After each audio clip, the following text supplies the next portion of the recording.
अभिमान पर गोस्वामी जी का एक प्रसंग बहुत मधुर और मार्मिक है। इस प्रकरण में इसका वर्णन करने का मन कर रहा है। तुलसीदास जी भरत जी की इतनी महिमा रामचरितमानस में क्यों गाई? जब राम जी को चित्रकूट में मनाने चले, भरत को कौशल्या ने कहा, राज्य को आरक्षित नहीं छोड़ा जाता, पिता और भैया राम भी कह कर गए हैं, तुम राज्य को संभाल लो। तो भरत कहते हैं, माता ये तो मनुष्य जानता है कि उसके पेट में क्या पचेगा और क्या नहीं पचेगा। भरत वशिष्ठ से भी कहते हैं, महाराज आप सब जानते हैं, सर्वज्ञानी हैं आप, पर मेरे लिए ये कुपथ है, ये पचेगा नहीं। ये राज्य का सुख, संसार का सुख मेरे लिए कुपथ की तरह है। तुलसीदास जी वर्णन करते हैं, पूरी अयोध्या चली राम जी को मनाने, कोई रथ पर सवार है, कोई घोड़े पर सवार है, पर भरत कहते हैं मैं तो सिर के बल जाऊं, वो नंगे पैर पैदल जाते हैं। तुलसीदास जी महाराज कहते हैं ये सब साधन है, किसी को भक्ति का साधन है, किसी को कर्म का साधन है, किसी को ज्ञान का साधन है। पर भरत के व्यक्तित्व को उस समय देखे तो लगता है एकदम साधनहीन है, इतने दिनहीन लग रहे हैं। और भरत राम की पादुका लेकर आते, वो भजन है ना, राम भक्त ले चला रे राम की निशानी, शीश पे खड़ाऊं अखियों में पानी, भावना में बह चले धीर वीर ज्ञानी। कल्पना कीजिए कैसा समा होगा। गोस्वामी जी अपने मन को कह रहे हैं, जब भरत राम से मिल सकते थे रे तुलसी, तू भी पार हो सकता है। भरत जी ने जो मार्ग दिखाया वो साधनहीनों का मार्ग। ये जो अभिमान है ना, कब चुप्पे से आ जाता है पता ही नहीं चलता। भगवान से बस दृढ़ता पूर्वक प्रार्थना प्रार्थना प्रार्थना, दृढ़ता पूर्वक प्रार्थना, भले ही साधन विहीन दीन विहीन रखना, गुमनाम फकीर की तरह रखना, बस एक कृपा करना कि पूरा जीवन काल तुम्हारा नाम लेने में बीते, बस तुम्हारे प्रेम में जिए। ये अभिमान कब भक्ति में भंग डाल देता है पता ही नहीं चलता। नारद जैसे लोग इंद्र ने प्रशंसा कर दी, पगला गए। सोचे नारद जी पगला सकते हैं तो किसी और की क्या गति होगी। इसलिए गोस्वामी जी को ये प्रसंग याद है, इसलिए कहते हैं हम अपनी औकात जानते हैं महाराज, मुझे नहीं चाहिए संसार का तमाशा। भरत लक्ष्मण ये सब भक्त जो है आईना है, शीशा है, इनमें अपना यथार्थ दिखता है, वे कहाँ खड़े हैं और हम कहाँ खड़े हैं। और भगवान का जिसको सुवास मिला हो, संग मिला हो, वो सामान्य नहीं होता।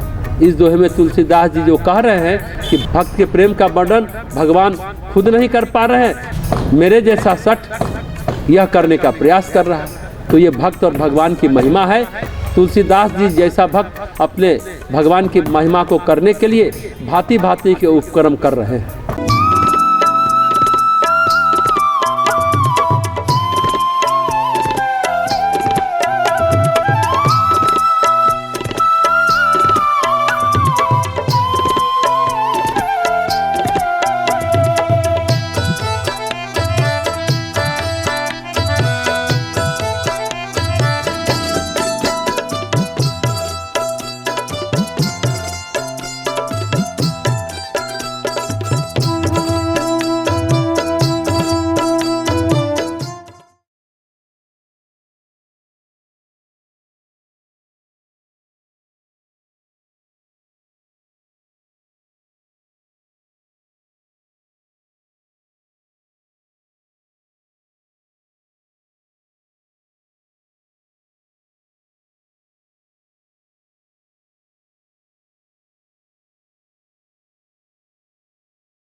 अगला दोहा है,